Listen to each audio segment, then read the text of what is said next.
atau tidak gitu. Karena bisa saja landmark bentuknya sama misalnya, ternyata bukan tersebut landmarknya ya. Tidak ada, misalnya kalian mau ke gedung sate lah gitu ya. Nah terus kemudian kalian sampai di suatu tempat, dari mana kalian tahu itu gedung sate? Nah, minimal kalian lihat ada tulisannya gedung sate, ada orang-orang yang ngasih tahu iya kamu sudah sampai di gedung sate.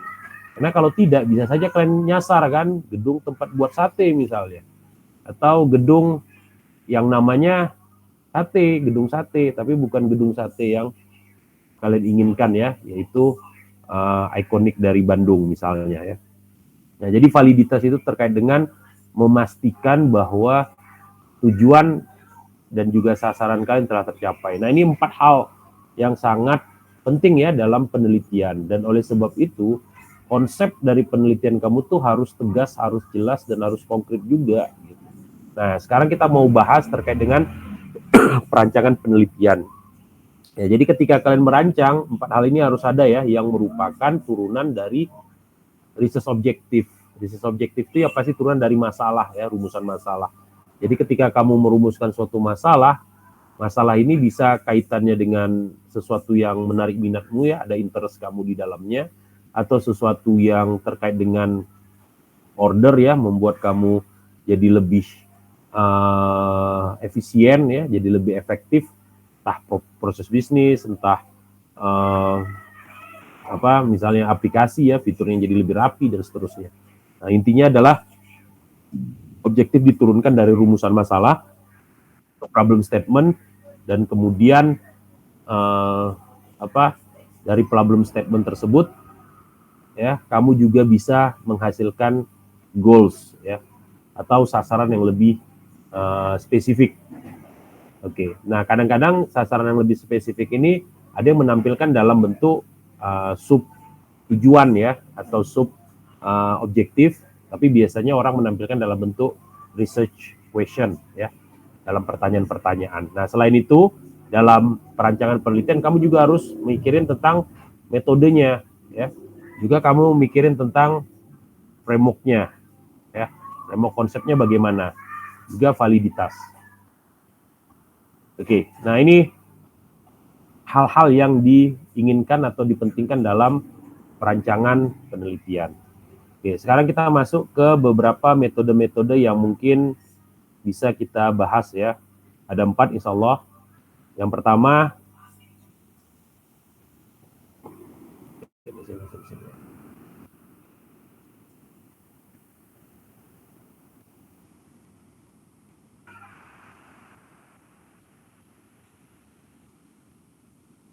ini kalau bisa online gini datangnya jangan telat ya.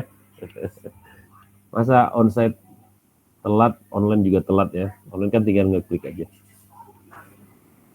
Oke, kita masuk ke salah satu yang terkenal ya, adalah design science. Ya. Jadi konsepnya seperti ini. Apa maksud dari konsep design science ini?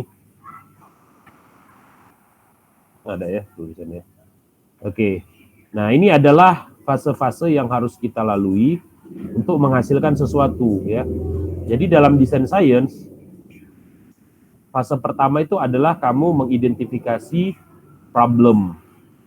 Dan di sini dinyatakan dalam design science, problemnya itu harus terpusat. Ya, harus fokus. Kemudian setelah kamu mengidentifikasikan problemnya apa? Misalnya proses bisnis yang tidak efisien ya, yang lama ya, proses penyelesaian yang tidak ada standarnya, tidak terstandarisasi. Apalagi misalnya aplikasi yang engagement-nya rendah ya, atau tingkat kepuasan terhadap suatu aplikasi rendah, atau misalnya struktur yang sering overlapping dalam pelaksanaan tugas-tugas ya, atau pelatihan yang tidak efektif ya dalam mengajarkan skill komputer dan seterusnya ya. Jadi di sini kamu mengidentifikasikan problem sebanyak-banyaknya.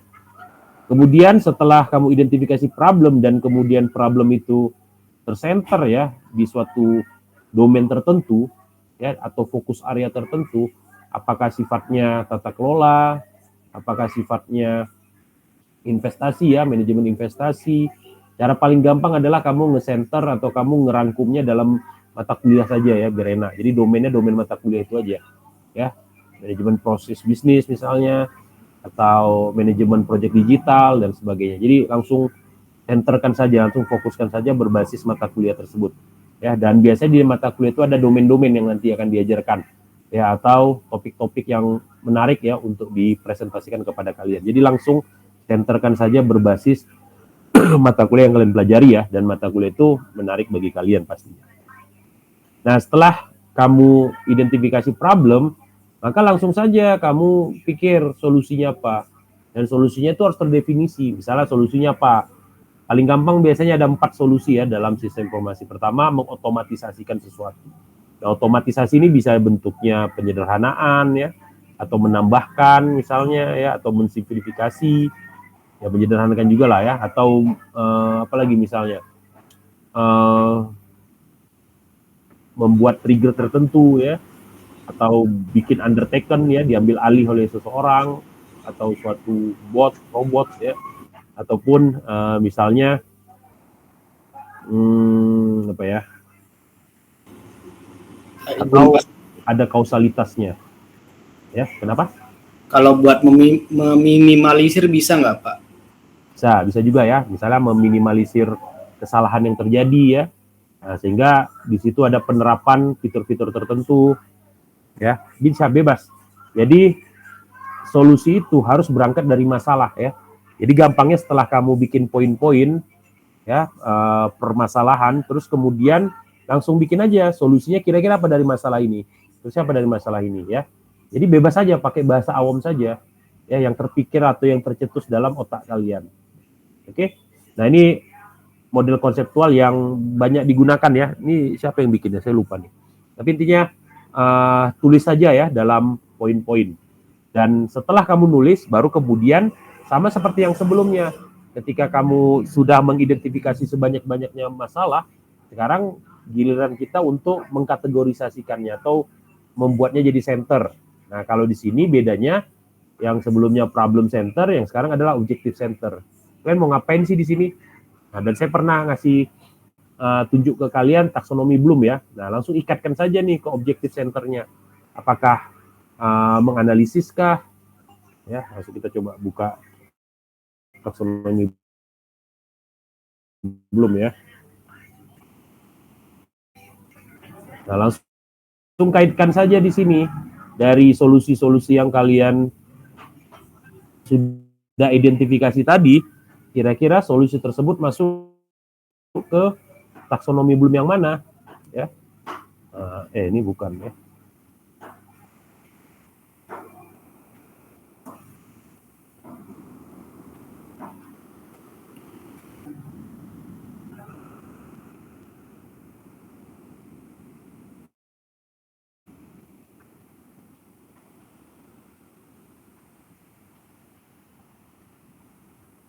Oke, langsung aja misalnya menilai ya, berarti kalian mengakses, menilai apa ini? Solusinya misalnya performansi ya, berarti menilai performansi dengan instrumen tertentu kan gitu ya.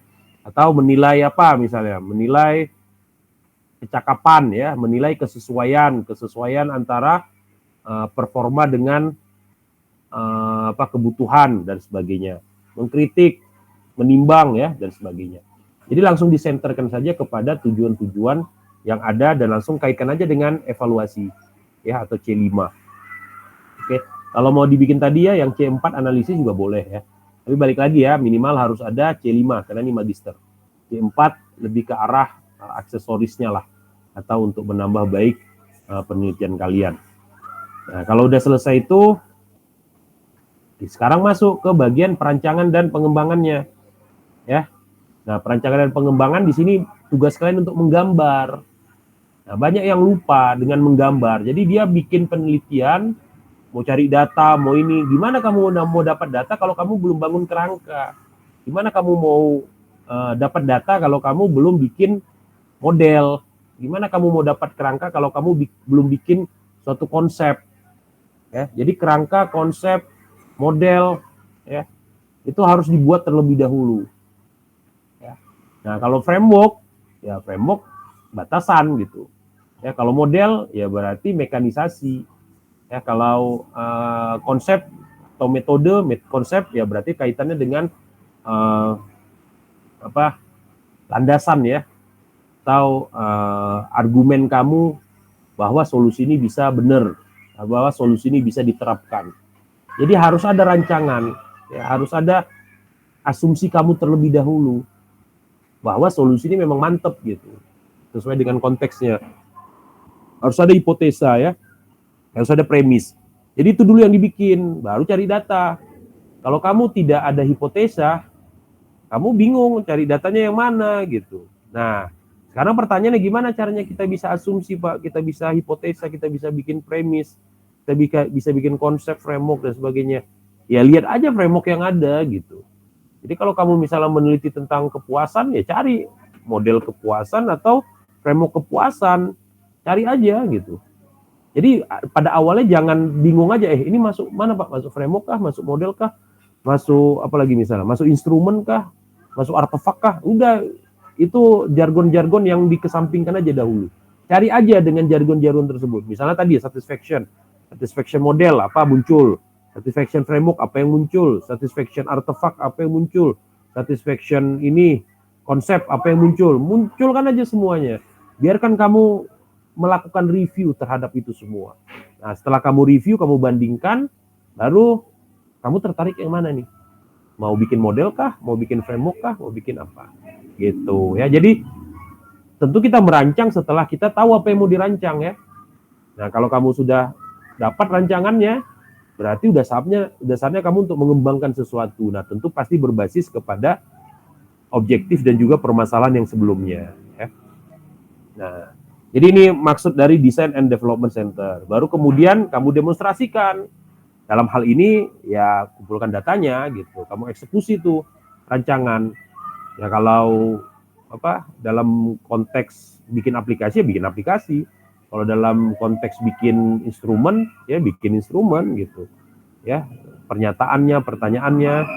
Nah, kalau dalam konteks model ya berarti kamu coba pilot study ya, buat survei, buat pertanyaan-pertanyaan yang mewakili variabelnya gitu. Jadi kumpulkan datanya ya, dalam bentuk fokus group kah, dalam bentuk survei kah dan sebagainya. Dan ini penting ya bagi kalian untuk ya paling jago satu lah, gak usah 2 metode gitu. Nah ini banyak saya lihat mahasiswa itu bikinnya banyak banget tuh metode. Ada observasi, ada survei, ada wawancara, ya kan? Rata-rata coba cek lagi skripsi kalian, pasti banyak yang bikin kayak gitu, yakin saya. Nah ini keliru ini, kenapa?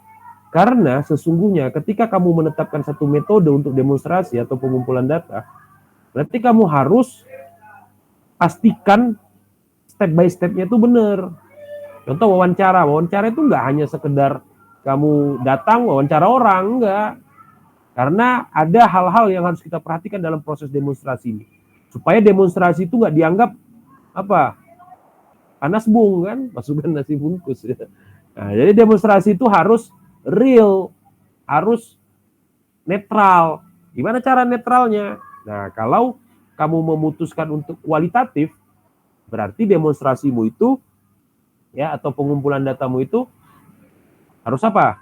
Harus memastikan kredibilitas, harus memastikan transferabilitas, harus memastikan dependabilitas, harus memastikan konfirmabilitas. Ya, jadi ada 4 hal minimal yang harus kita pastikan kalau kita memilih kualitatif. Yang ujung-ujungnya ini pasti akan terkait dengan apa? Ya, dengan kenetralan gitu. Kamu melakukan sesuatu netral, dan untuk itu perlu ada prosedurnya, perlu ada proses seleksinya. Jadi nggak gampang milih orang sebagai narasumber kamu. Misalnya milih wawancara kan, ya yang kamu pilih itu harus kamu pastikan tadi yang 4 hal itu ya, kredibilitas, transferabilitas, konfirmabilitas, sama dependabilitasnya. Nah, untuk memilih itu perlu ada prosedur, perlu ada proses seleksi. Jadi Jadi nggak gampang gitu. Nah, kalau kamu memilih kuantitatif yang kaitannya dengan angka-angka, ya, di mana kamu berusaha mengumpulkan data ya, akumulasi kah, agregasi kah, maka kamu harus memastikan validitas dan reliabilitas. Ya, valid tidak, reliable tidak datanya. Nah, oleh sebab itu, supaya bias, supaya random answer, atau supaya suspiciity tidak muncul ya, kecurigaan terhadap data kamu, kecenderungan kepada salah satu jawaban, maka ada yang disebut dengan sampling based on population. Jadi sampling atau teknik sampelnya. Jadi dua itu ya, yang harus dipastikan dalam demonstrasi supaya netral, bebas dari bias, bebas dari choice, bebas dari randomness, bebas dari kecurigaan, macam-macam lah ya. Maka yang pertama apa tadi? Prosedur ataupun seleksi untuk kualitatif, dan sampling based on population untuk kuantitatif. Oke, sampai sini bisa diikutin? Ada yang mau ditanyakan? Oke, ditulis ya. Nanti saya tanya nih minggu depan. Nah, baru setelah, kalau nggak ada saya lanjut ya. Kalau nggak ada saya lanjut. Kalau setelah demonstrasi dan kita memastikan demonstrasi kita netral, tidak ada unsur-unsur yang pingin mendapatkan jawaban tertentu ya. Nah, contoh lah misalnya, apa nih problemnya nih di sini? Dan biasanya ini jadi kebohongan nih kalau kita tidak hati-hati. Contoh misalnya dulu pernah heboh tuh, ya, ketika seorang dokter mengatakan bahwa lebih dari 90% perempuan tidak virgin di Jogja. Nah, ini heboh nih, waktu tahun berapa tuh kalau salah? 2000-an lah ya. Sempat heboh kita. Nah, kenapa ini viral? Ya karena diucapkan oleh seorang dokter ya. Tapi dokter ini bodoh. Nggak ngerti dia tentang tadi tuh sampling dan prosedur seleksi. Dan yang ngedengarnya pun bodoh. Cuma masalahnya adalah yang baik-baik nggak berusaha untuk nimpalin gitu. Karena ngerasa, oh iya dari dokter terpercaya dan sebagainya. Tapi metode samplingnya ini bermasalah. Kenapa? Karena ternyata setelah ditelusuri bahwa dia ngambil sampling dari mana? Dari pasiennya. Ya pastilah yang datang ke dia itu orang yang sakit. Mana ada pasien yang sembuh datang ke dokter? Pasti yang sakit kan? Yang sakit apa? Ya karena dia dalam kasus itu adalah dokter obgyn, ya pasti yang seperti itu, yang kaitannya dengan kebidanan, kaitannya dengan urusan seperti itu ya kan? Ya kandungan gitu. Sehingga ya otomatis dia mendapat data hanya yang sakit gitu, hanya yang bermasalah dari sisi itu. Dan dia bilang 90% atau 80%, saya lupa. Efeknya apa? Efeknya dia tidak merepresentasikan keadaan yang sebenarnya, dan itu berpengaruh kepada apa? Berpengaruh kepada pandangan orang tentang Jogja itu sendiri, yang awalnya itu kota pelajar, akhirnya banyak, terutama Sumatera waktu itu yang terkena fitnah ini ya, terkena isu ini. Jadi banyak orang Aceh, orang Medan, orang Riau ya, orang Sumatera Barat, Minang, orang Jambi ya, akhirnya lebih memilih, atau orang Lampung lebih memilih waktu itu, Lampung kayaknya enggak lah ya, seingat saya lebih ke arah utara itu ya, lebih memilih akhirnya mengantarkan anak mereka ke Malaysia ya. Dan seingat saya itu lebih dari 11 atau 10 universitas swasta akhirnya tutup ya, karena kekurangan mahasiswa. Dan itu berpengaruh terhadap ekonomi Jogja pada saat itu, tahun 2000-an itu ya, waktu isu tentang virginitas ya. Jadi takut orang-orang Sumatera pada saat itu untuk menyekolahkan anaknya ke Jogja terutamanya ya. Dan alhasil apa? Alhasil ekonomi Jogja rusak, turun, kemudian Malaysia malah dapat kelimpahan. Termasuk saya itu waktu itu, akhirnya pergi ke Malaysia gitu. Karena ngerasa ya struktur sosial berjalan kan, apalagi waktu itu dengar kabar ya, malah semangat orang tua saya ketika tahu, contoh waktu itu di Kedah ya, kalau ketahuan berduaan laki-laki sama cewek itu langsung dinikahkan gitu.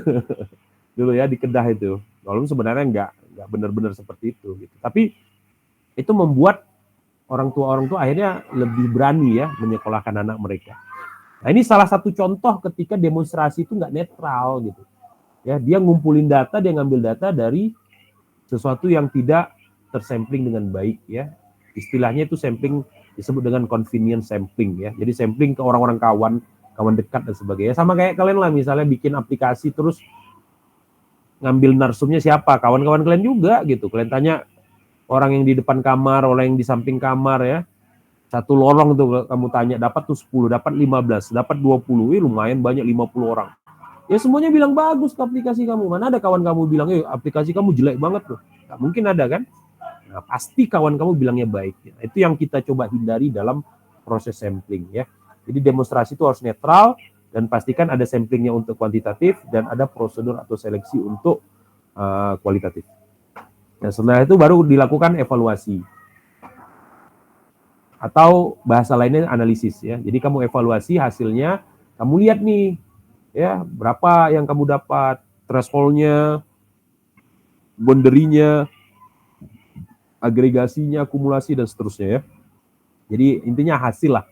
Hasilnya itu harus kamu coba lihat mana yang lebih tinggi, mana yang lebih rendah ya. Terlihat dia distinction-nya, perbedaannya, persebarannya ya. Nah, baru yang terakhir adalah dikomunikasikan. Nah, demonstrasi itu di sini client and contact center. Ya, berarti maknanya apa? Customer, client atau target penelitian kamu ataupun konteks penelitian kamu itu yang akan mempengaruhi demonstrasi tersebut ya. Nah, bisa saja kita milih misalnya clustering sampling ya untuk probability ya, probability sampling ya.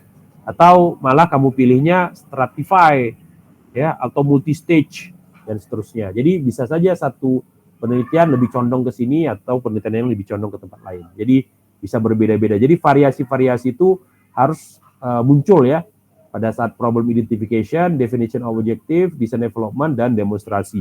Dan ini ada centernya, ada domain, ada fokus areanya. Oke, ini untuk yang pertama ya, design science. Oke, sekarang kita masuk ke yang kedua, model konseptual Hefner.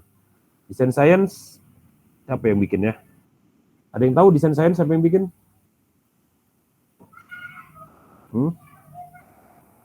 Ada yang tahu nggak?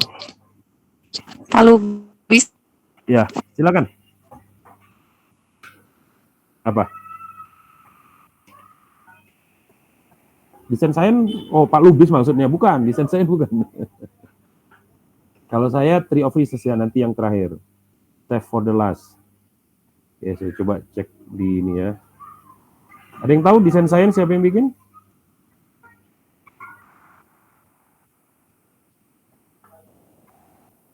Taruh, saya lupa ya.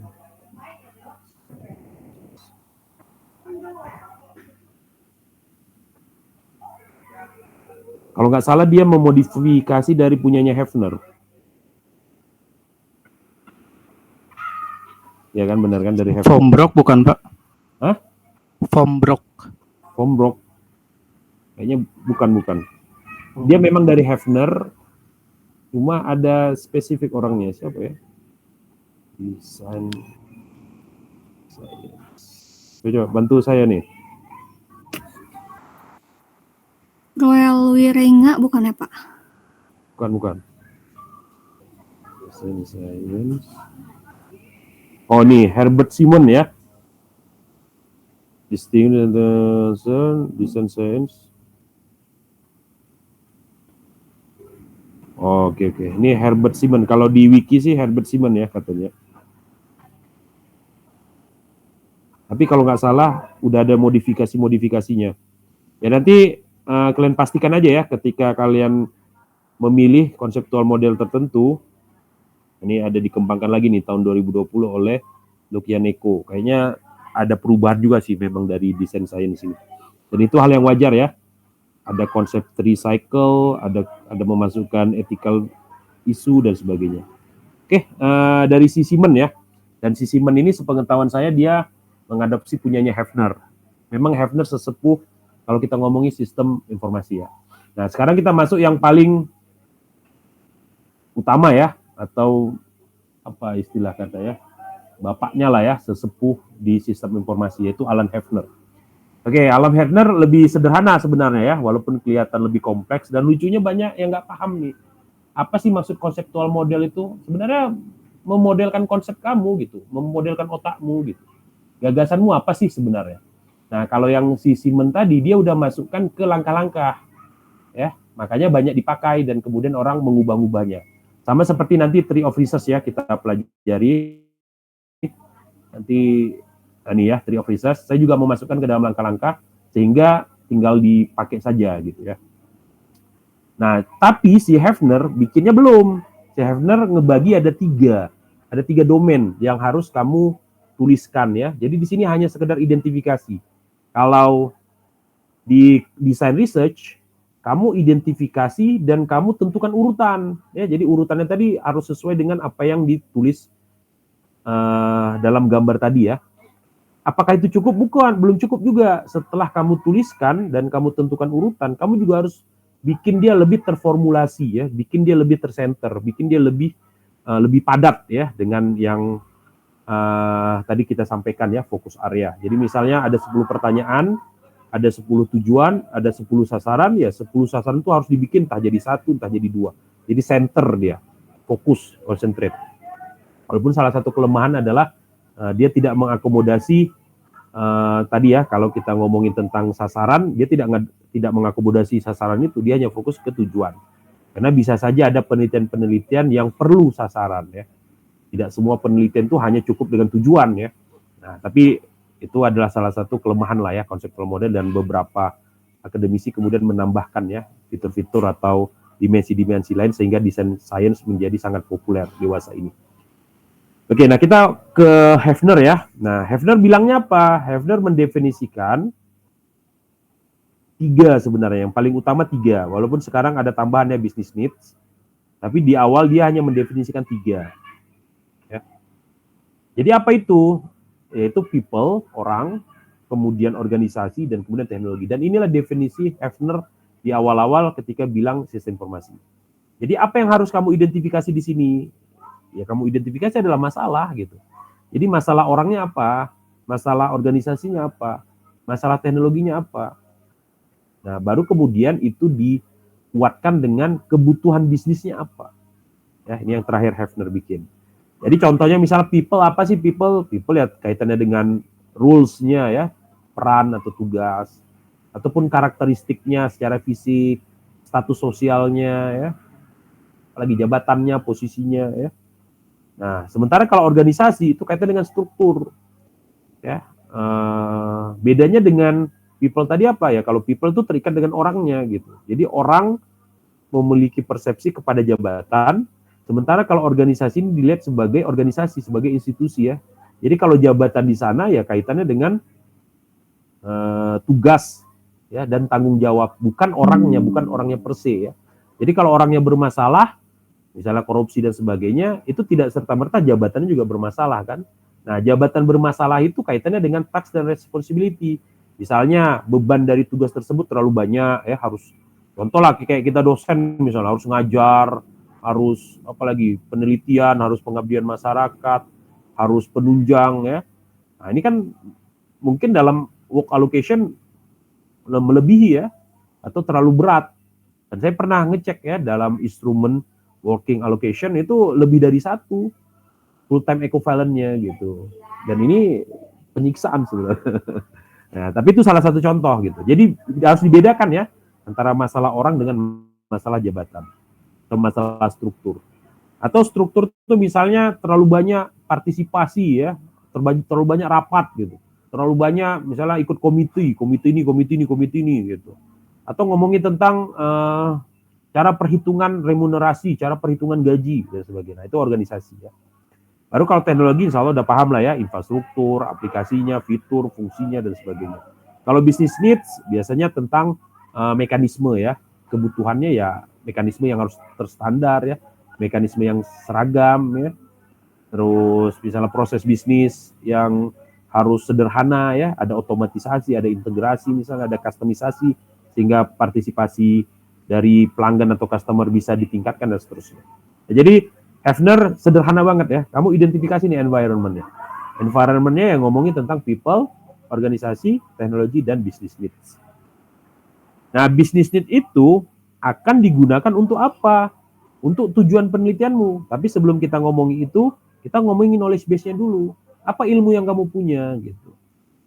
ya, dan apa ilmu yang diperlukan untuk melakukan penelitian. Gitu. Jadi Hefner mengatakan bahwa ini sangat kritikal ya, supaya apa? Supaya proses pengolahannya jadi benar. Resep makanan misalnya, kamu udah tahu nih resep makanan, ya harus dapat ada berapa kunyit gitu, misalnya kecap, daging dan seterusnya. Tapi kamu nggak tahu cara masaknya, apakah harus digoreng, apa harus disemur, apa harus misalnya dibakar ya hasilnya jelek, pastikan hasilnya tidak enak gitu. Nah, sama juga di sini ya, knowledge base itu adalah teknik, cara, pengetahuan bagi kita untuk melakukan penelitian. Nah, di sini Hefner bilang ada 2 ya, ada fondasi.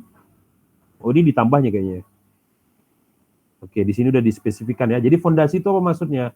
Kalau dulu sih saya cuma bilang ke mahasiswa fondasi itu ya gampangnya tulis aja matkulnya gitu ya. Tapi di sini kayaknya udah dispesifikasikan menjadi 3 hal ya. Jadi fondasi itu harus terkait dengan teori ya atau konsep. Bedanya apa? Kalau teori ya udah banyak orang yang setuju lah. Kalau konsep biasanya masih baru-baru initiation, dan konsep itu bisa ditolak ya, bisa diterima. Teori juga sama ya, bisa ditolak, bisa diterima, dan belum tentu benar teori itu. Dia bisa benar dalam konteks tertentu, tapi dalam konteks lain belum tentu benar ya. Bahkan bisa saja sesuatu yang tidak benar, bukan tidak benar sih, sesuatu yang belum terbukti benar, tapi orang sudah konsensus karena tidak ada penjelasan lain yang lebih baik dari itu. Ya. Contoh misalnya ya, kayak teori gravitasi. Nah, itu kan sebagian orang nganggapnya udah benar ya, teori gravitasi itu ya. Tapi juga tidak bisa dibuktikan salah. Jadi maksud saya adalah suatu teori bisa saja diterima walaupun belum tentu benar. Kenapa dia belum tentu benar? Karena kalau kita ngomongin misalnya 4 kekuatan di alam semesta, itu yang betul-betul ada evidence-nya itu hanya nuklir rendah, nuklir tinggi, sama elektromagnetik. Sementara gravitasi ini nggak ada buktinya. Apa buktinya gravitasi? Nggak ada. Jadi hanya teori-teori aja sekarang. Ya, sehingga orang nggak bisa ngejelasin misalnya kenapa kenapa balon terbang ke atas, kenapa batu bisa tenggelam ke bawah, kan gitu. Nah kalau ditanya ke kita jawabnya kan bukan karena gravitasi kan. Apa jawabannya? Kalau kalian tahu. Ayo Alif, apa jawabannya Alif? Apa ya Pak? Masa jenis kan? Ya. Ya, jadi kenapa sesuatu itu bisa tenggelam? Misalnya kenapa minyak di atas, air di bawah? Kalau kalian gabungin, ya karena masa jenis, bukan karena gravitasi kan? Nah, jadi gravitasi nggak muncul di mana-mana. Kita cuma bilang, oh kita tidak ikut berpusing ria ya, gara-gara gravitasi kan gitu. Oke. Nah, jadi belum bisa atau belum ada buktinya ya, atau paling gampang misalnya dalam perputaran tadi orang ngerasa nggak bergerak kan, tapi kenapa air bisa tenang nggak bergerak gitu? Apakah karena gravitasi? Ya, orang bingung sekarang jawabnya. Tapi intinya adalah teori gravitasi diterima ya, karena memang tidak ada teori lain yang bisa menjelaskannya, walaupun sampai sekarang belum bisa dibuktikan. Dan salah satu penelitian yang terbaru ya di CERN itu bikin large collider ya, itu untuk bikin God particle, dan salah satunya untuk membuktikan gravitasi itu ya, Mayer-Briggs particle ya kalau nggak salah saya. Nah itu salah satunya. Intinya adalah teori belum tentu benar ya, dan bisa di-challenge, is okay ya. Contoh, dulu kan orang, mungkin saya ubah sedikit ya pertanyaannya ya. Teori-teori sistem informasi apa yang kalian ketahui? Oke, saya coba tanya ya.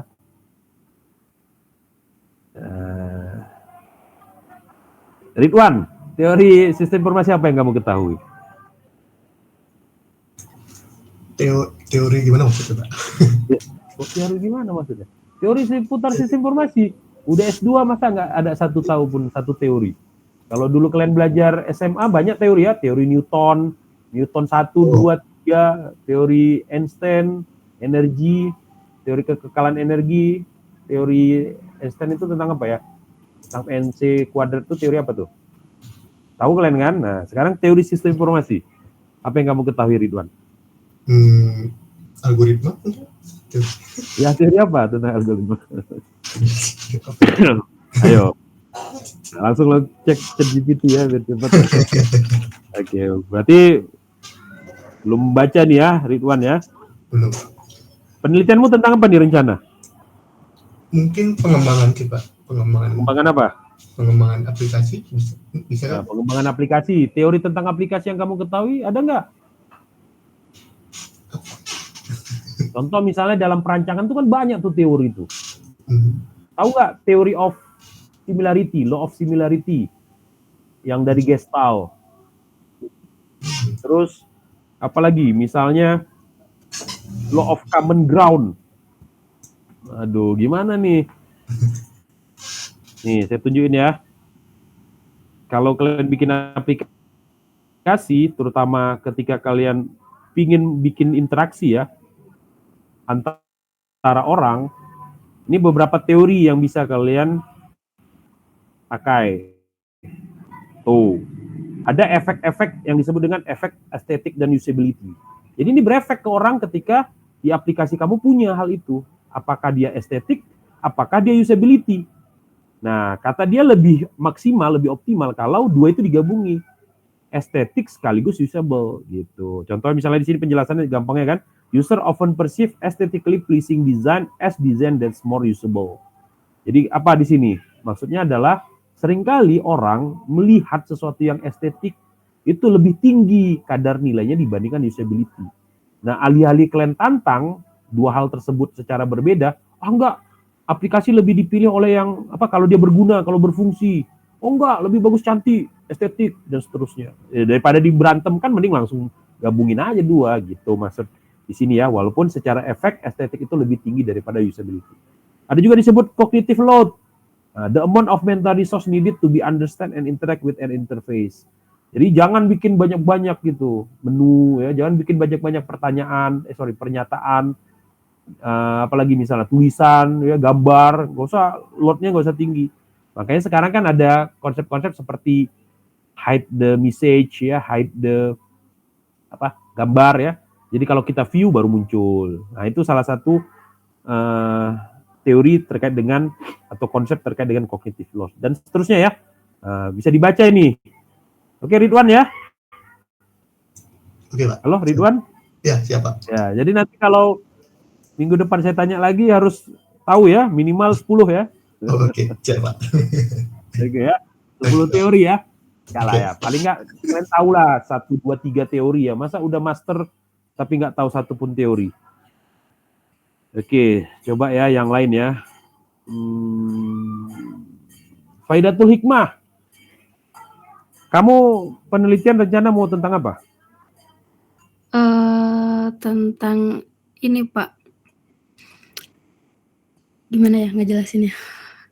Ayo, Digital jelaskan business aja. Pak. Oke, digital business. Teori apa? Tadi baru buka web yang tadi Bapak tampilkan. Itu tentang aplikasi. Kalau digital business, yang kamu ketahui tentang apa biasanya? Teori-teorinya.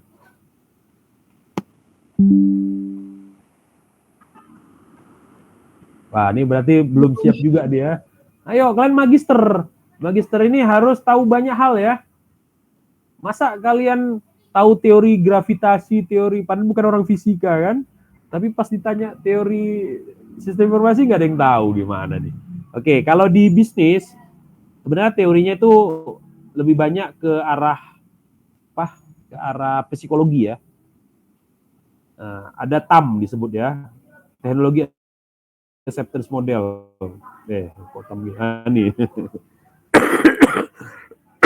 Sebenarnya gampangnya untuk melihat teori-teori itu, kalau kalian udah tahu satu, bisa banyak tuh nanti ya. Nah, ini salah satu teori atau model lah ya, yang banyak digunakan. Teori TAM ya. Selain TAM ini ada 3 nggak salah. Ya, alhamdulillah saya dengan Pak Sila ya, salah satu mahasiswa saya, kita lagi bikin TAM 4 dan kemarin dia sudah lulus. Dan insya Allah kalau kalian tertarik untuk TAM 4 silakan ya. Rencana kita coba mau nyolidkan TAM 4 ini. Sebenarnya bigger picture saya itu mau ngebangun teori tentang mean of engagement. Ya, jadi engagement itu ada lapisan-lapisannya. Dan engagement itu nanti dipengaruhi oleh beberapa faktor ya, faktor internal, eksternal dan juga kondisi market. Nah, kita lagi bangun itu, dan pertama kali kita mau fokus ke tempat. Nanti selanjutnya kita ngomongin teori approval, teori lupa saya, approval, agreement ya, teori agreement sama teori adoption.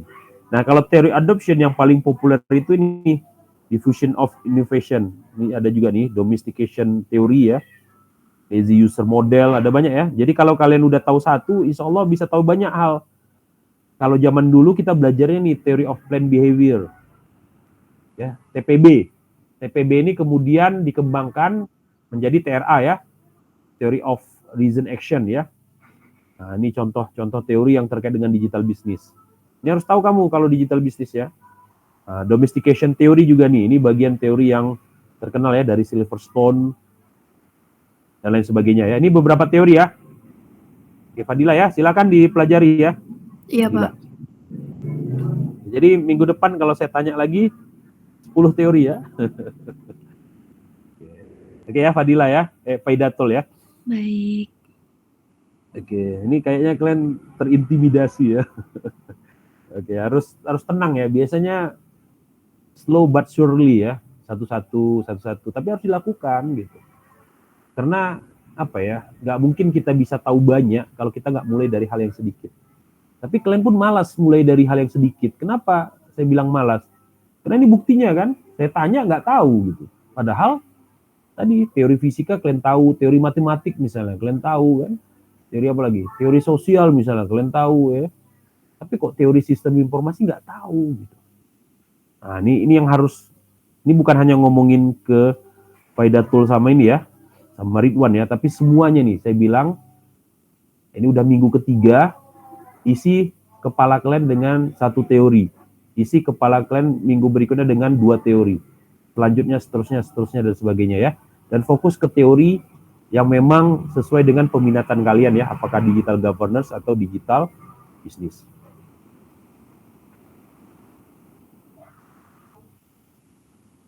Oke. Sekarang kita lanjutkan ya. Jadi Hefner bilang teori ya. Kemudian framework ya, kemudian models. Ya, kalau teori tadi kaitannya dengan konsensus ya. Jadi sudah banyak lah mayoritas orang setuju atau mayoritas orang nge-cite teori tersebut. Sehingga dia berubah dari konsep menjadi teori. Nah, sementara kalau framework itu bukan teori. Ya. Secara utuh, tapi bisa saja dia jadi teori. Teori pun bisa jadi framework bisa jadi teori. Apa bedanya? Kalau teori biasanya ngejelasin satu hal saja ya. Misalnya apa tadi? Misalnya apa ya tadi teori? Misalnya diffusion of innovation ya. Diffusion of innovation. Oke, biar enak kita buka ya. Diffusion of innovation.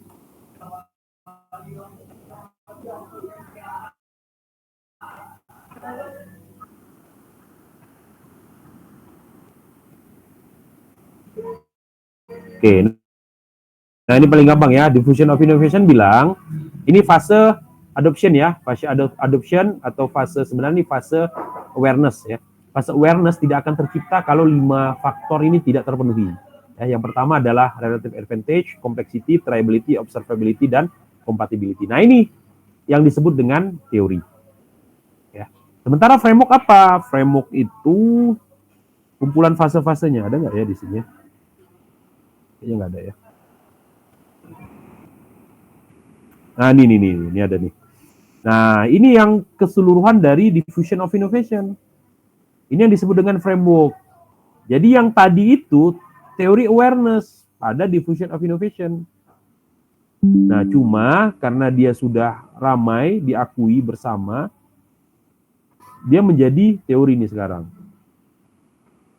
Ini yang influence ya, influence adoption ada 5. Sementara ini yang step dalam create innovation ya. Jadi dalam awareness itu nanti harus ada 5 ini, dalam interest kita memanage 5 ini juga, evaluation juga sama, trial juga sama, dan adoption juga sama. Nah, ini yang disebut dengan innovation theory, walaupun ada particular teori di dalamnya, dan ini akhirnya menjadi framework, yang menjadi batasan, menjadi corong. Jadi apa ya bisa dibilang ya, teori itu tidak semestinya framework, tapi framework otomatis teori ya gitu ya. Jadi ada percambangannya lah. Kemudian Hefner bilang selain framework ya yang ngomongin tentang development atau ngomongin tentang fase-fase ya, kamu juga harus bikin model. Oke, model ini kaitannya dengan mekanisasi ya. Nah, contoh misalnya ini ya. Tadi ya teknologi acceptance model. Nah, ini contohnya ya, teknologi acceptance model. Jadi external variable mempengaruhi perceived usefulness, mempengaruhi perceived ease of use, mempengaruhi ini dan seterusnya. Ini yang disebut dengan model. Oke. Nah, itu bedanya antara dalam fondasi ya, yaitu teori, framework dan model. Ya, teori tidak semestinya framework, tapi framework adalah teori. Framework tidak semestinya model ya, tapi model bagian dari framework. Dan yang terakhir adalah metodologi ya. Metodologi ini biasanya yang dituliskan itu hanya metodologi pengumpulan data dan analisa data. Walaupun sebenarnya dalam penelitian itu ada metode review dan ada metode interpretasi. Ingat ya, dalam metode penelitian itu ada 4, saya sudah pernah tuliskan ya di kemarin, minggu kemarin. Itu ada review, ada metodenya ya, seperti SLR, HLR dan sebagainya. Kemudian dalam pengumpulan data juga ada metodenya, dalam evaluasi ada metodenya, dan dalam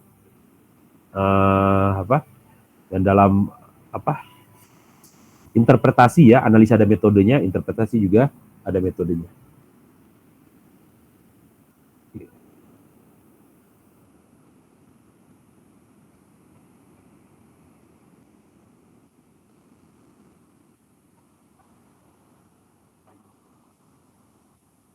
Ya, saya copy dulu ya.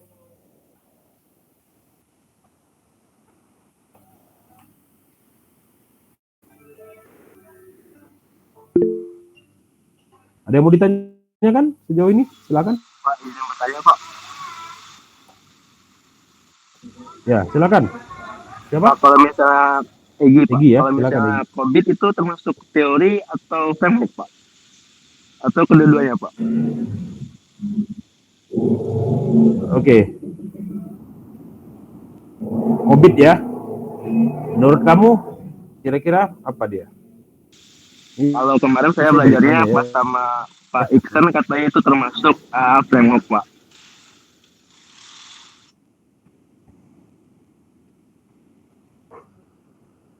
Kenapa dia nggak masuk teori?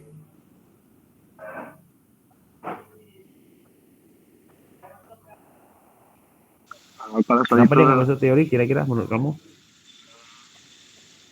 Nggak tahu ya? nggak tahu, Pak. Oke. Kenapa? Oke, nggak apa-apa ya. Kenapa dia tidak masuk dengan teori? Karena teori tadi ya, ketika kita sebutkan suatu teori, bermakna dia menjelaskan suatu hal ya. Nah, COVID kan nggak ada ngejelasin suatu hal. COVID itu kan instrumen ya. COVID itu framework tadi ya, yang kita bisa pakai gitu. Inti kata kayak topi gitu. Topi apa sih penjelasan topi? Nggak ada ya. Tapi topi bisa dipakai gitu. Baju juga apa penjelasan baju ya. Nah, jadi framework seperti itu gitu. Baju, kamu bikin topi, kamu bikin apalagi anting gitu. Nah, tapi kalau teori misalnya untuk misalnya menggait cewek ya pakai topi warna putih gitu misalnya. Itu teori ya. Untuk misalnya perempuan ya supaya dilirik cowok pakai baju merah ya. Nah, itu teori.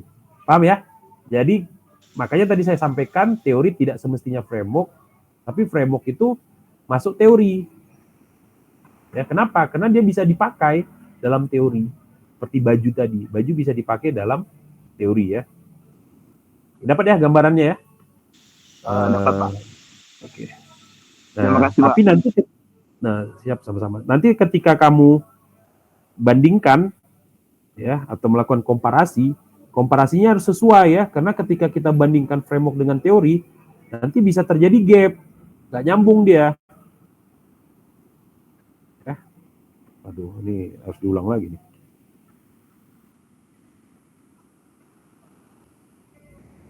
Ya, ada lagi yang lain mau bertanya sebelum saya pindah ke konseptual model yang lain? Nanti untuk konseptual modelnya bebas ya, kalian mau milih yang mana. Yang penting yang nyambung ya. Pak, izin bertanya. Ya, silakan. Siapa nih? Saya Pak Rika, Pak. Oke, Rika, silakan. Kalau design thinking itu masuknya teori apa bukan sih, Pak? Nah, tadi design thinking tentang apa? Konseptual model ya.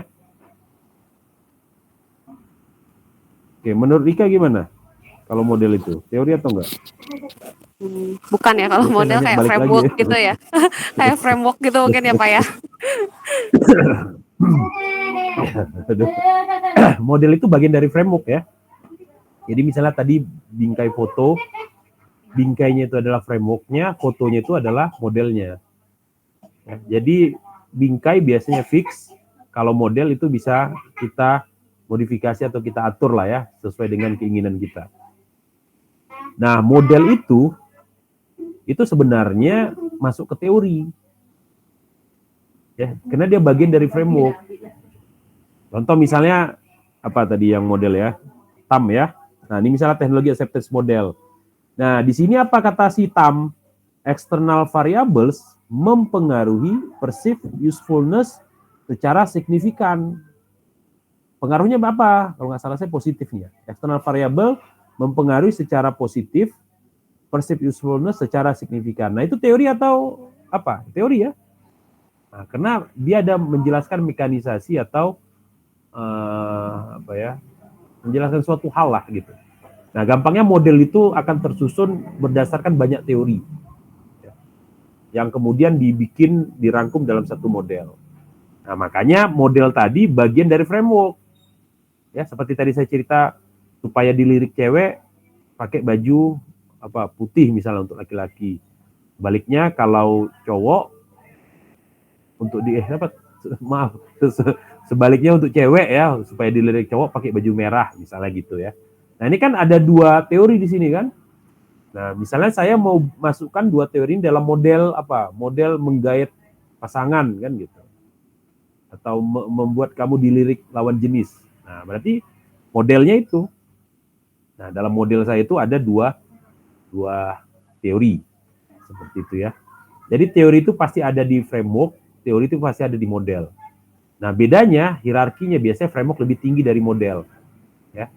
Dan model itu bisa berubah secepat situasi ya. Bisa jadi teori saya tadi ya, yang wanita dilirik oleh cowok pakai baju merah, laki-laki dilirik cewek pakai baju putih, itu hanya terjadi di Bojong Soang misalnya kan. Tapi nggak terjadi di Bandung gitu. Karena Bojong Soang bukan Bandung kan misalnya. Gitu ya. Jadi bisa saja berubah cepat. Tapi kalau framework enggak. Framework itu biasanya ruang lingkupnya lebih luas, seperti nasional ya, atau provinsi dan sebagainya. Oke, mudah-mudahan bisa dipahami ya jelasan sederhana saya. Iya, Pak. Sip. Oke, nambah lagi nih. Belum selesai rupanya yang tadi ya. Dilanjutin aja ya, biar nggak perlu ngopas-ngopas ya.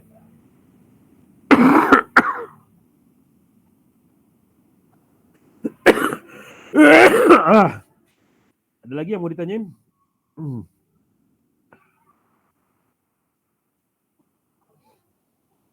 Aduh, masakan baik.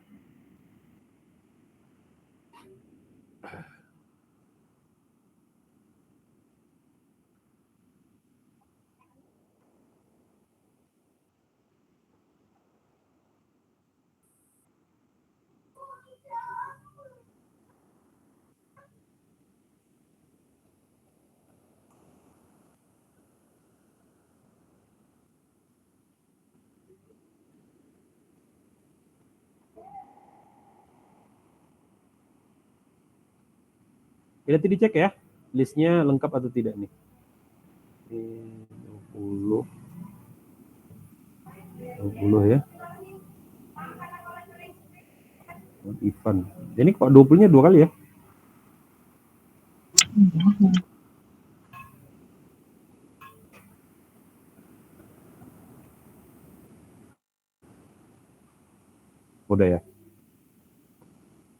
Ya, saya coba panggil lagi lah ya. Udah semua nggak nih? Alif, hadir ya. Hadir, Pak. Irfan, Abdullah Ridwan, Hadir, Pak. Ria. Hadir, Pak. Nanti ini yang belum tersampaikan aja ya. Nanti bilang Ahmad Sidik, Hadir, Rifki, Pak. Ilham, Lady, Riko, Hadir. Faidatul, Mima, Hadir, Pak. Orvala Marfa, Jimmy, Tilia, Renike, Andika, Hendra, Pangita Wastu, Jonathan, Rika Mulyati, Melona, Ivan Fadila, Alarik, Farhana, Fairuz, Yulio, Rahmat Rambe, Rahardian, Raisa, Egi, Fuadi, sama Dara. Ada yang belum ini? Oh, ini 31 harusnya. Udah ya, udah semua ya? Oke, nanti yang belum masuk kabarin. Izin Pak, Siapa? Abdul Hakim Pak. Ah, kamu telat kamu. Enggak Iya telat. Pak. Nah, telat Telat, nggak Pak, dapat telat. absensi. Telat nggak Oh absensi, siap ya. Pak. Baik Kenapa Pak. telat tadi? Kenapa telat? Salah menangkap informasi Pak. Saya kira yang jam 6.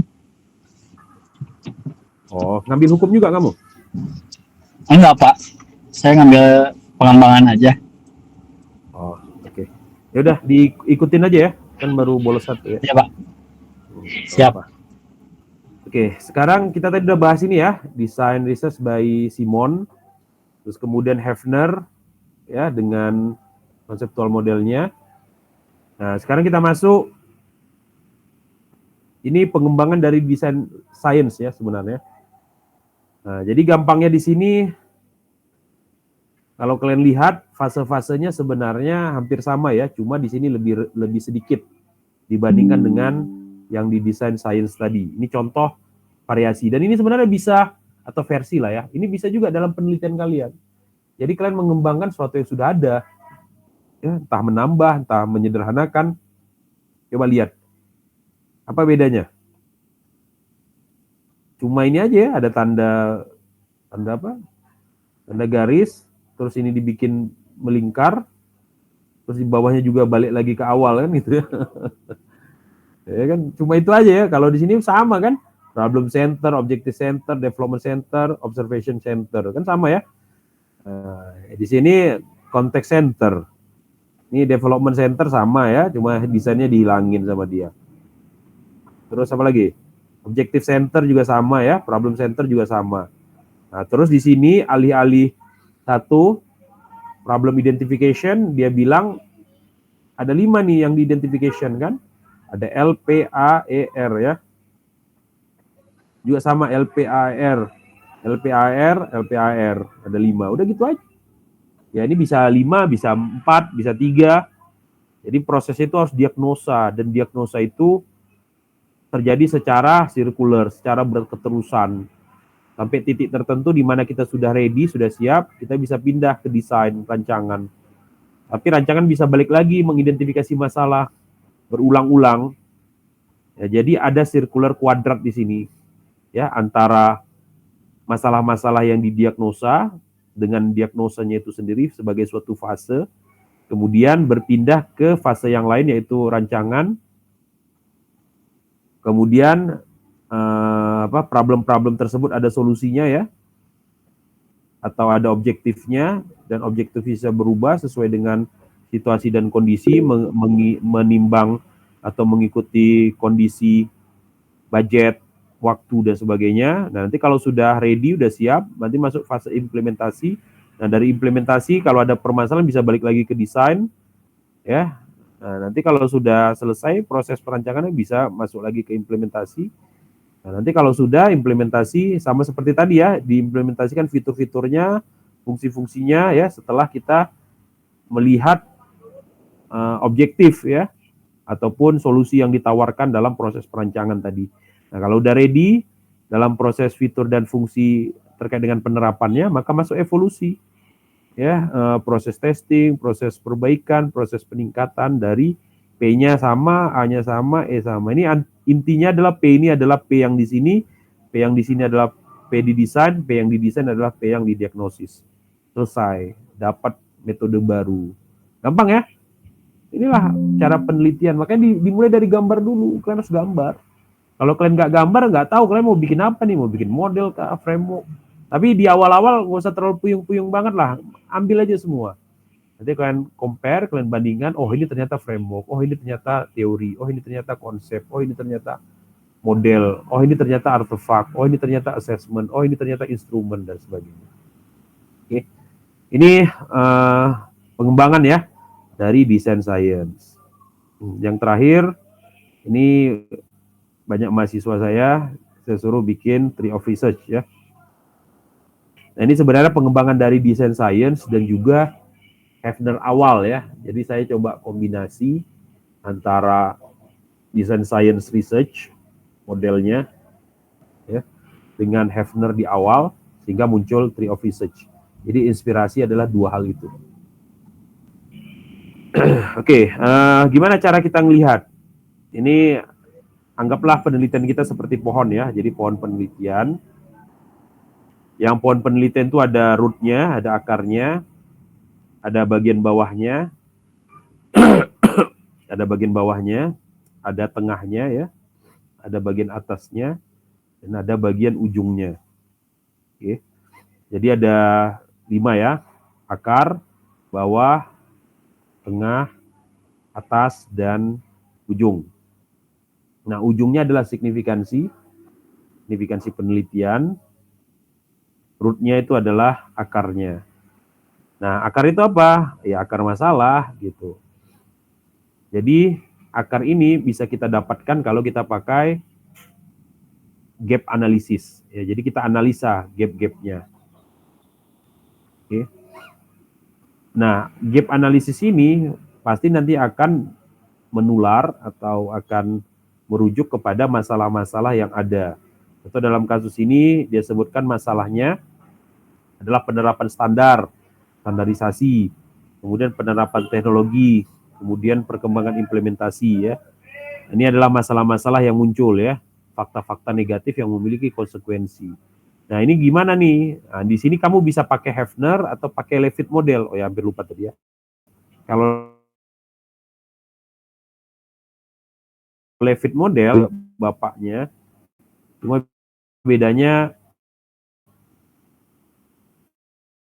saya nggak tahu ya, di Malaysia kita diajarin ini ya. Kalau di sini diajarinnya yang Hefner. Oke, nah Leavitt ini cuma cara mengklasifikasi sistem informasinya beda ya. Jadi kalau kata Leavitt, sistem informasi itu terdiri dari tugas, terdiri dari struktur, terdiri dari teknologi dan orang ya. Jadi bedanya kalau Hefner bilang organisasi, kalau Leavitt bilangnya ada 2 ya, struktur dan task. Itu aja sih. Jadi kalau di Leavitt model ini lebih gampang lagi ya konseptual modelnya. Jadi kamu cukup mengidentifikasi struktur yang berpengaruh terhadap tugas. Sebenarnya kayaknya nggak mudah juga lah, tapi at least lebih mudah untuk dikerjakan lah. Ya, jadi struktur yang mempengaruhi tugas yang mempengaruhi orang yang mempengaruhi teknologi yang mempengaruhi struktur, teknologi yang mempengaruhi tugas, ya, dan struktur yang mempengaruhi orang. Ya, jadi ada 1, 2, 3, 4, 5, 6. Jadi ada 6 masalah. Ya, kalau Leavitt. Ya, jadi 6 masalah yang bisa kita sederhanakan mungkin jadi 3 masalah. Gampang ya, ini model konseptualnya Leavitt. Jadi terserahlah mau pakai apa aja yang gampang lah menurut kalian ya. Nah, cuma ini saya perkenalkan yang mana tadi? Tree of Research, karena di sini kalian juga mengidentifikasikan fase-fasenya ya. Jadi setelah root of tree, kemudian kamu mendeskripsikan permasalahan, kalau di sini bisa pakai Hefner atau Leavitt tadi ya. Kemudian di atasnya ini adalah tujuan kamu. Ya. Jadi kalau kamu punya masalah ini, nanti masalah itu dilakukan, kalau di sini dia bilang conceptual review ya. Jadi metode reviewnya apa? Konseptual. Buat menghasilkan apa? Buat menghasilkan framework scorecard. Jadi tujuan ada 2 nih. Perancangan scorecard dan standarisasi penentuan pencapaian. Oke, nanti kalau sudah tahu tujuan, maka kita ngumpulin data pakai apa? Di sini dijelaskan interview sama FGD secara kualitatif. Ya, ini gunanya buat apa? Buat contextual setting. Ya, jadi scorecard tadi itu digunakan untuk pencapaian SDG desa, kriteria performa, dan untuk fulfill ya, compliant nomor sekian dan sekian. Untuk instansi desa sebagai pedoman, evaluasi kebijakan, dan pemetaan anggaran. Oke, nanti sudah ya, ini untuk interview. Jadi interview kamu ngebahas ini nantinya. Kemudian kita lakukan analisa. Analisanya pakai apa? Ini pakai exploratory analysis. Ya, untuk menghasilkan apa? Untuk menghasilkan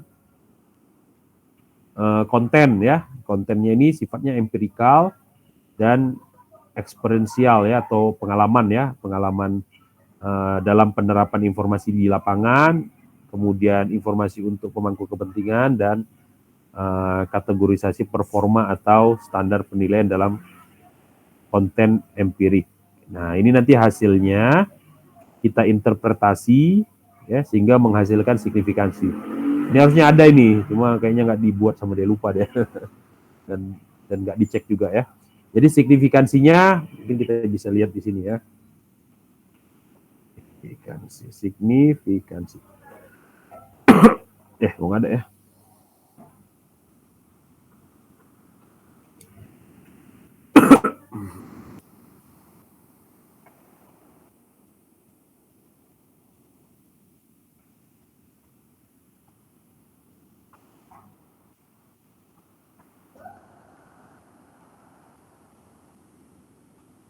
Kalau untuk S2 ya, signifikansi kamu itu harus berbentuk, ini ada nih, kontribusi ya. Kontribusi itu adalah suatu manfaat lah ya, atau suatu hal yang dirasakan bukan hanya olehmu, tapi juga oleh objek penelitianmu. Nggak ada dia nih.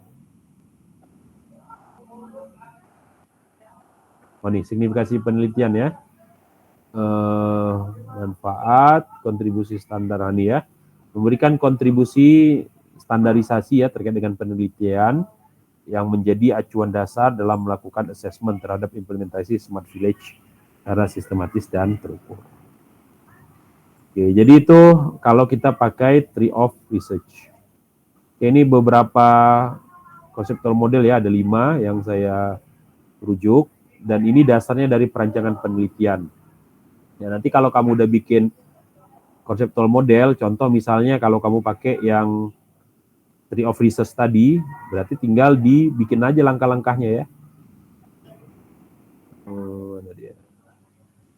Yang biasa atau yang bisa dibikin langkah-langkah itu design science ya, yang modify sama yang origin, atau Tree of Research. Contoh misalnya di sini kan ada nih ya, ada comparison, exploratory, kualitatif, sama teori dasar atau proses review. Jadi kamu masukkan aja metode reviewnya ada apa nih, konseptual. Berarti langkah-langkah dalam konseptual apa? Misalnya identifikasi masalah terlebih dahulu, baru kemudian identifikasi tujuan, baru kemudian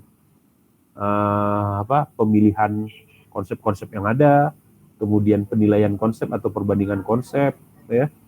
Baru kemudian misalnya analisa gap. Nah, berarti itu fase review kamu. Nanti masuk ke fase pengumpulan data ya. Misalnya di sini FGD. FGD-nya gimana? Berarti misalnya perumusan masalah pembuatan prosedur ya, pembuatan prosedur FGD, baru kemudian apa lagi? Setelah pembuatan prosedur, mungkin pemilihan narsum ya, atau penentuan narsum, penjadwalan FGD 1, penjadwalan FGD 2, terus kemudian penelitian terkait dengan notulensi ya, baru kemudian meminta konfirmasi ya atau klarifikasi terhadap notulensi ya, itu misalnya FGD ya. Baru nanti masuk lagi berikutnya ke proses analisa. Di sini misalnya pakai analisa, ini salah dia nih kayaknya nih, harusnya bukan ground theory ya, atau misalnya exploratory analysis ya. Exploratory analysis itu misalnya kaitannya dengan usaha kamu untuk menggali hal yang lebih ya. Pakai apa ya, misalnya pakai tema tertentu ya, makanya disebut tematik analisis. Misalnya tema-tema tertentu, berarti tema misalnya tema Pak, ya Sastrinya hilang. Kan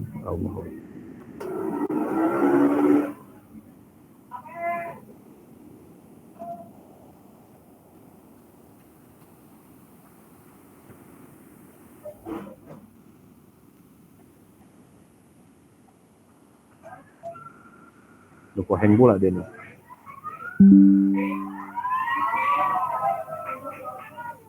Aduh, hang dia. Nggak bisa share screen. Hang lumayan. Nah, yaudah, tapi tadi bayangin aja lah ya, yang pohon besar tadi ya. Nah, jadi kalau pohon besarnya udah ada, tinggal kamu tarik aja. Di review langkah-langkahnya apa, di pengumpulan data langkah-langkahnya apa, ya, di analisa langkah-langkahnya apa, ya, di interpretasi langkah-langkahnya apa. Jadi bisa langsung ya. Oh, oke, udah bisa. Oke,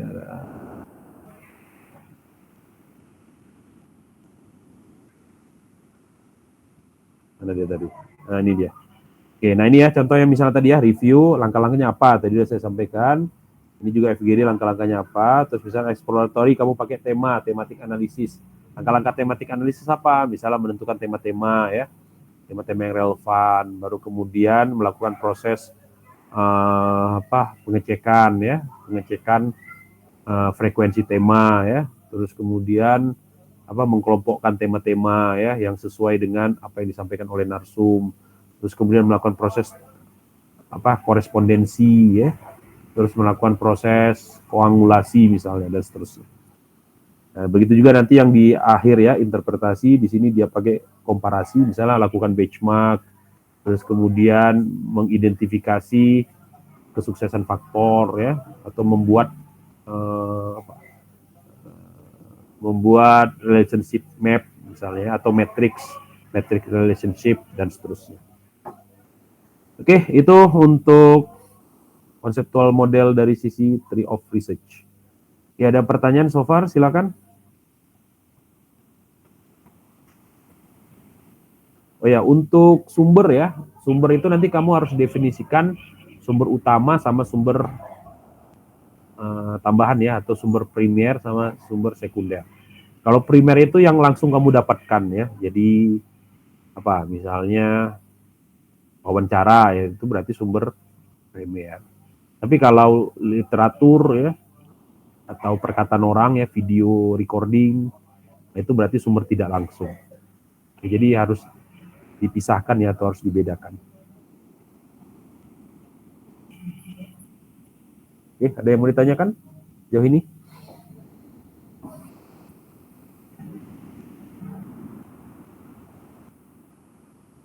Izin bertanya, Pak. Ya, silakan.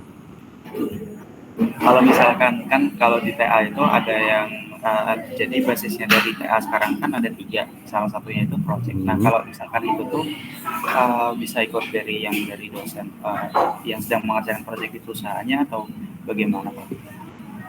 Maksudnya gimana tadi? Basis TA? Yang TA yang basisnya project. Oh, TA yang basisnya project.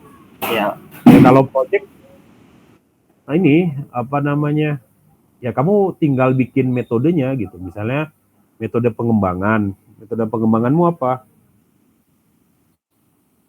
Aplikasi kan? Pakai apa kamu? Scrum. Ya udah, bikinlah Scrum-nya.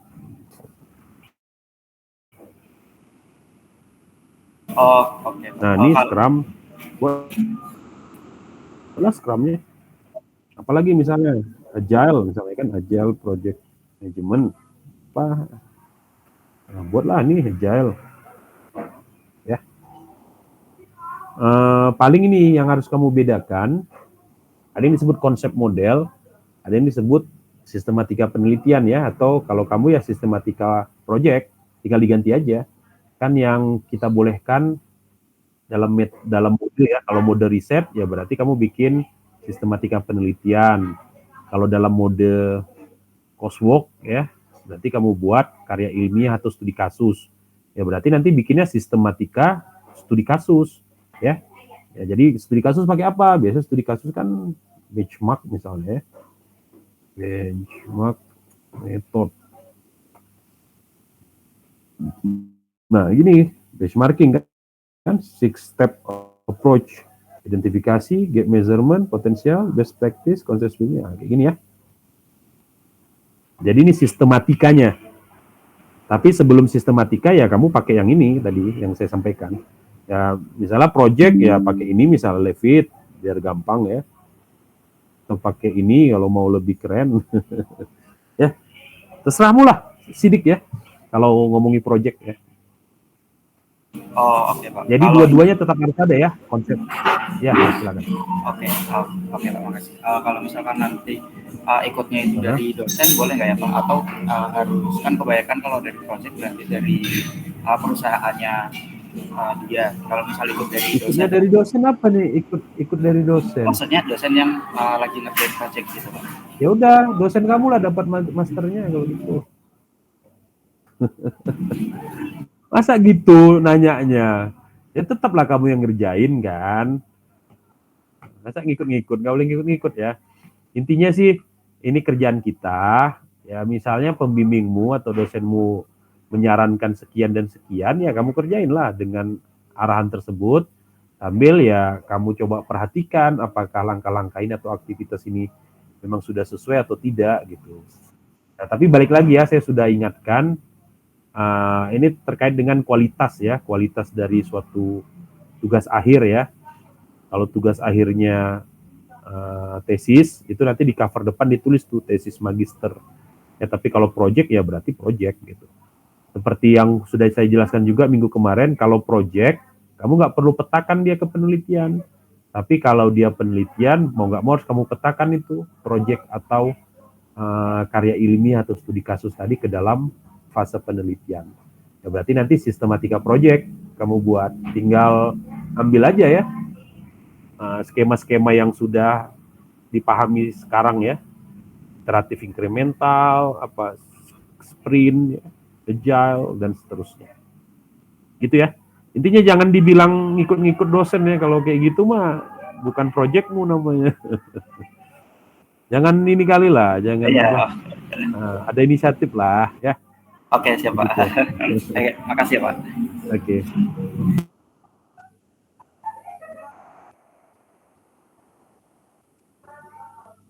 Oke. Ya ada lagi yang mau ditanyakan? Silakan.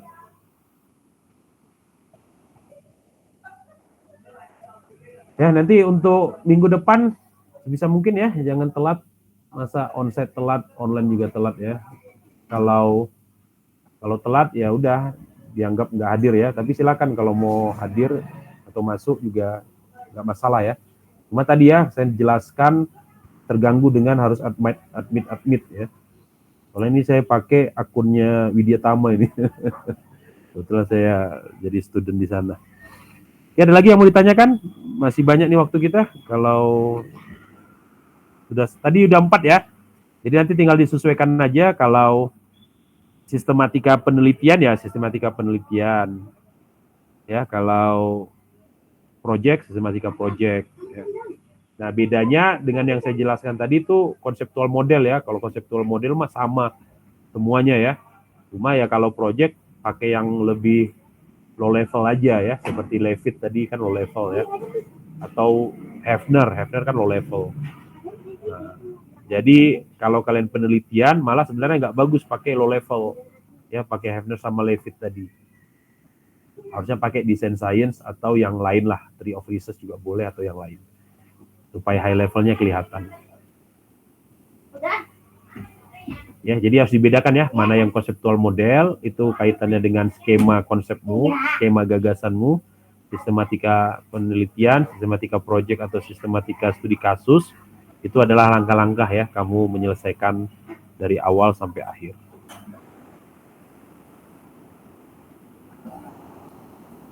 Oke, ada lagi yang mau ditanyakan? Permisi Pak, izin bertanya. Ya, silakan Diki.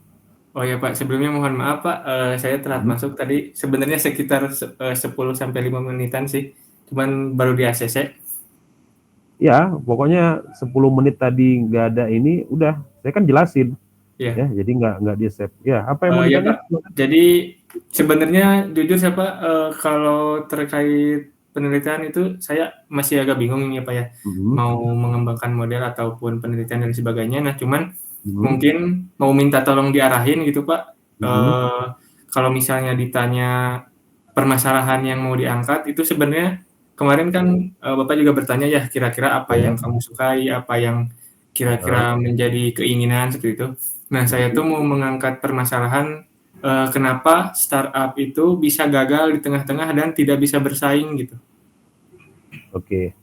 Nah, ini sebenarnya lebih cenderung penelitian. Kamu mau nyambung S3 nggak? Insya Allah Pak, kalau ada Oke, sip. Dana kalau dan sebagainya. dana dan insya Allah impiannya S3 ya. Nah, kalau S3 tesis saja gitu. Nah, salah satu penelitian tentang ini ada si Yumna itu. Dia ngangkat topik yang sama juga. Dan sebenarnya cukup kita modifikasi aja. Modifikasi apa? Modifikasi instrumen-instrumen atau metode-metode yang biasanya digunakan oleh para praktisi bisnis dalam misalnya menginisiasi startup atau menginisiasi company gitu. Nah, kalau dalam kasus dia melakukan modifikasi dalam bisnis canvas. Ya, kalau nggak salah saya udah nunjukin juga ya. Bisnis canvasnya kan nambahin 3 komponen. Nah, itu penelitian. Walaupun kelihatan sederhana, tapi ada proses kan yang panjang yang harus dilaluinya dan sampai akhirnya bisa diterapkan. Nah, kalau dalam kasus kamu, tinggal cek aja, apa nih biasanya instrumen atau metode yang bisa gitu. Selain yang tadi itu, misalnya kamu mau, misalnya bikin apa ya, bikin cost life cycle misalnya. Kan bisa ya? Atau risk life cycle.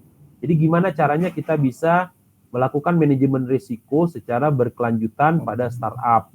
Atau tadi manajemen cost dalam startup. Karena biasanya cost itu kan sifatnya one event ya. Apakah sifatnya kayak cost benefit analysis atau cost utility analysis atau cost opportunity analysis kan. Nah, jadi kamu kembangkan aja cost cycle. Atau yang paling rendah sebenarnya kayak beberapa mahasiswa saya kayak Sandy dan sebagainya, dia malah memanfaatkan cost opportunity gitu. Jadi analisa cost opportunity pada satu tempat dan kemudian dia coba tampilkan solusinya ketika cost itu nggak matching. Nah, karena biaya itu kan nggak semestinya sesuatu yang harus profit ya. Nah, tapi sesuatu yang harus growth juga bisa atau sesuatu yang satisfy juga bisa. Tergantung tujuannya gitu. Contoh paling gampang misalnya kayak Gojek ya. Gojek itu kan dia bukan cari profit, dia cari growth dulu. Makanya cost-nya itu sebenarnya untuk meningkatkan growth-nya, bukan meningkatkan profit-nya. Atau seperti misalnya apalagi ya. Misalnya kayak Aqua. Aqua itu kan cost satisfaction dia. Ya. Sehingga akhirnya bisa dijual. Brandnya udah ada gitu, brandnya udah recognize di otak-otak orang gitu. Nah kayak gitu boleh. Jadi gimana caranya kamu coba cari teori-teori, framework atau model-model yang relevan. Terserah mau bahasnya dari perspektif mana ya. Mau dari tadi cost life cycle-nya, risk life cycle-nya, atau value chain-nya misalnya, atau pressure misalnya kamu bikin model. Kan Porter pressure itu kayaknya nggak ada pernah nge-challenge tuh ya. 5 Porter pressure misalnya kan, atau value chain-nya Porter. Tahu value chain-nya Porter? Nggak tahu ya? Kurang tahu Pak. Walah, kamu gimana nih? Ya nanti coba diteliti lah ya, dicari-cari. Biasanya orang pakai instrumen apa sih kalau mau bikin bisnis? Nah itu pasti ada lah banyak, insya Allah ada muncul. Pertama mulai aja dari ChatGPT. Insya Allah ChatGPT itu starting point kita lah untuk menemukan model, framework, ataupun teori ya yang relevan ketika kamu mau melakukan sesuatu. Nanti cek aja framework apa nih yang biasanya terkait dengan startup ya. Nanti coba diteliti. Nanti kalau sudah baru kita coba diskusikan lagi ya. Ya, terima kasih Pak.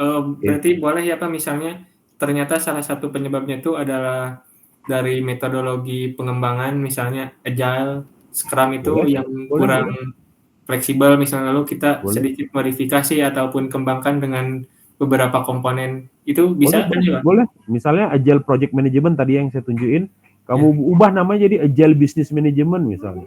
Tapi balik lagi ya, jangan sampai ini terlalu melenceng sehingga melupakan sistem informasinya. Ya. Siapa? Terima kasih banyak. Misalnya namanya biar nggak terlalu melenceng, agile information management misalnya, kan masih nyambung ya. Nah itu boleh kayak gitu. Oke, sip. Terima kasih banyak Pak. Ya sama-sama. Ada lagi yang mau sharing? Mau nanya kesulitannya dan lain sebagainya. Mana tahu saya bisa membantu ya. Alhamdulillah saya udah pernah ngerasai ya kayak kalian ya. Waktu S1, S2, S3 ya. Sekarang aja saya lagi pusing juga nih mikir untuk S2 saya ya. Manajemen. Alhamdulillah udah nemu ya. Saya mau buat tentang principal component analysis. Jadi insya Allah saya bisa sharing juga lah. Walaupun mungkin tidak, ya belum tentu ada jawaban lah ya bagi kalian, tapi at least kita bisa mengutarakan masalah kita, dan itu lebih baik ya daripada kamu pendam-pendam nanti 1 tahun kemudian masih hal yang sama ya. Lebih bagus telat 1 jam ya daripada telat 1 tahun. Ya, ada lagi yang mau sharing? Ya, silakan Jimmy. Izin bertanya Pak, untuk terkait kayak dosen pembimbing itu apakah harus dosen yang lagi aktif mengajar di semester ini, atau kayak boleh dosen yang sedang tidak aktif mengambil mata kuliah di semester ini ya? Bahas dosen S3 ya.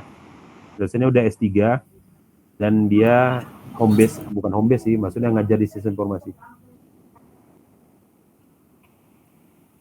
Jadi itu aja syaratnya ya. Dan lektor ya minimal pangkat akademiknya. Oke, sip. Ada banyak ya, misalnya Pak Rohmat ya. Beliau ngajar kemarin tuh jaminan keamanan gitu, atau Pak Teguh ya. Beliau sekarang kan ngajar ya, Pak Teguh. Kalau yang nggak ngajar sekarang tuh Pak Rohmat.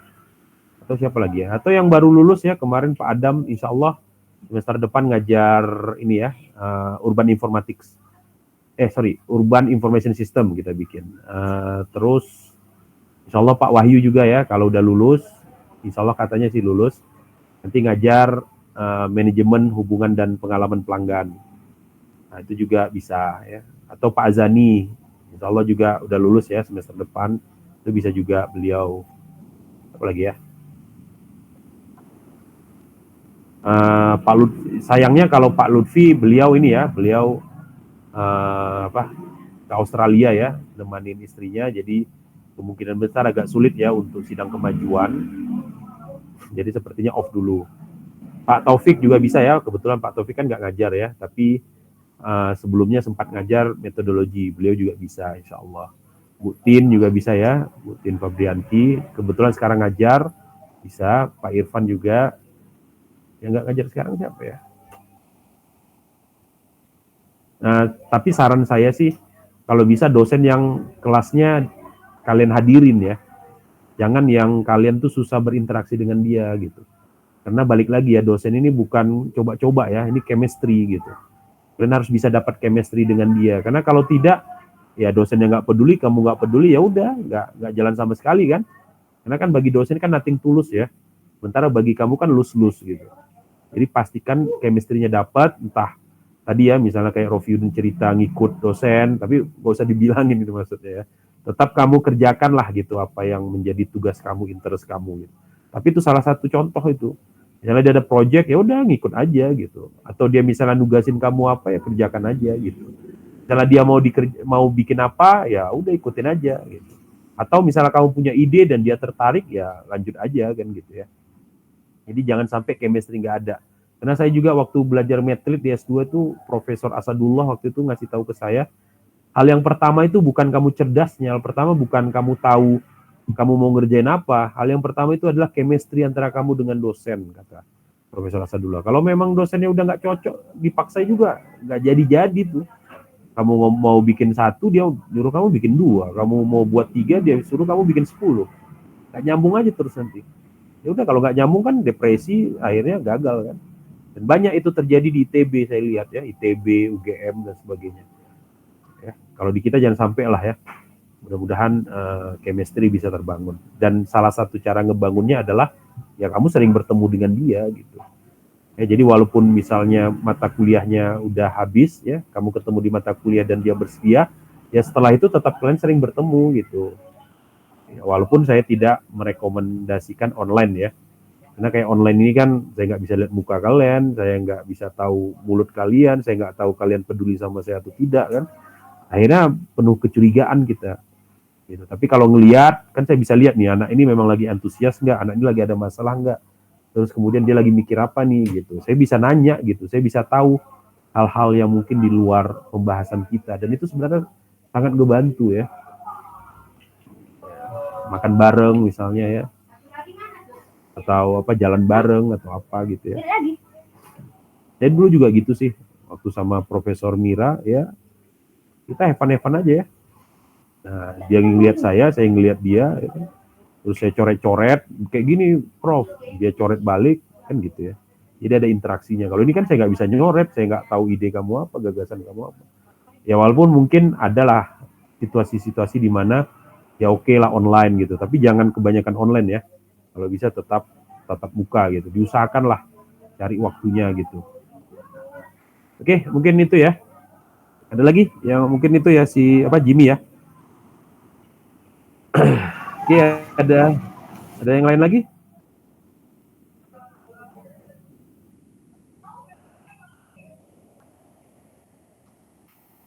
Kayaknya udah overwhelmed semua ya. Udah, kalau gitu saya doakan ya, mudah-mudahan lancar, mudah-mudahan berhasil ya tugas akhir kalian, apapun itu ceritanya. Yang terpenting adalah tadi ya, pertama bangun chemistry, yang kedua pahami konseptual model atau pahami masalah yang mau kalian teliti, yang ketiga ya kamu harus tahu batasan penelitian kamu ya, mau kemana. Yang keempat ya kerjain ya, jangan malas-malasan ya. Minimal ada gambar, ada nulis, ada identifikasi ya, ada merumuskan, ada baca ya. Pastikan setiap hari itu adalah kegiatan-kegiatan terkait dengan tugas akhir yang kamu lakukan, walaupun mungkin tidak tertulis ya. Nah, tapi hanya terbaca misalnya, ataupun hanya teringat ya. Supaya apa? Supaya nggak lupa ya, karena kalau udah lupa bahaya itu. Gara-gara kesibukan ya, gara-gara ngambek misalnya. Ya, jangan ya. Insya Allah kalau kalian melakukan pasti lancar lah. Ya. Nah, ini medlead proposal udah jadi, nanti bisa dilanjutin langsung ke tugas akhirnya. Oke, kita akhiri. Subhanakallahumma rabbana wa bihamdi, asyhadu an la ilaha illa anta, astaghfiruka. Assalamualaikum warahmatullahi wabarakatuh. Waalaikumsalam warahmatullahi wabarakatuh.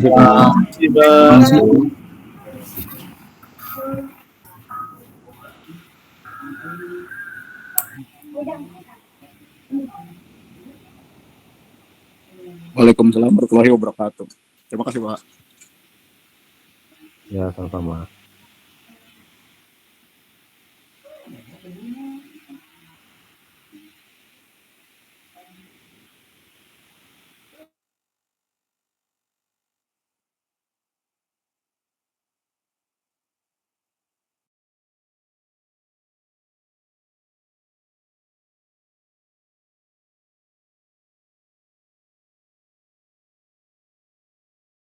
Thank you.